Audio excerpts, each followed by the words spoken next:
ভাবেন যে না বাচ্চা ভালো আছে, কিন্তু আসলে সেখান থেকেই বাচ্চার কমপ্লিকেশন শুরু হয়ে যেতে পারে। ডায়রিয়া হলে যেটা হচ্ছে যে ঘন ঘন বাচ্চা পাতলা পায়খানা হবে। আচ্ছা, ডায়রিয়া কোন সময় শিশুর জন্য বিপজ্জনক? কোন পর্যায়ে গেলে বুঝতে হবে শিশু এখন বিপজ্জনক পর্যায়ে আছে? ডায়রিয়া শিশুদের জন্য আসলে একটি মারাত্মক রোগ, কারণ হচ্ছে এখানে পানি শূন্যতা তৈরি হয় এবং দেখা যায় যে অনেক সময় বাবা মা ভাবেন যে না বাচ্চা ভালো আছে, কিন্তু আসলে সেখান থেকেই বাচ্চার কমপ্লিকেশন শুরু হয়ে যেতে পারে।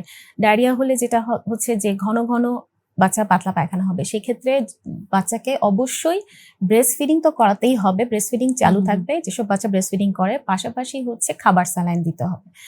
আর যদি দেখে যে বাচ্চা খেতে পারছে না, ব্রেস্ট ফিডিং করতে পারছে না, চুষতে পারছে না, তার চোখ মুখ শুকিয়ে গেছে, হ্যাঁ, চোখ দেবে গেছে, তারপরে হচ্ছে তার অচেতন ল্যাথার্জিক ভাব আছে, বা স্কিন পিঞ্চ করলে, চামড়া টান দিলে সেটা ধীরে ধীরে চামড়াটা, ইউজুয়ালি যেটা হয় আমরা স্কিন পিঞ্চ করলে সাথে সাথে এটা চলে যায়, কিন্তু যাদের ডিহাইড্রেশন বা পানি শূন্যতা হয়ে যায়, স্কিন পিঞ্চ করলে দেখা যাবে সেটা খুব স্লোলি যাচ্ছে। তখন সেসব ক্ষেত্রে বুঝতে হবে যে বাচ্চা মারাত্মক পানি শূন্যতা, বিপজ্জনক অবস্থায় আছে এবং সাথে সাথে তখন হাসপাতালে নিতে হবে। অবশ্যই।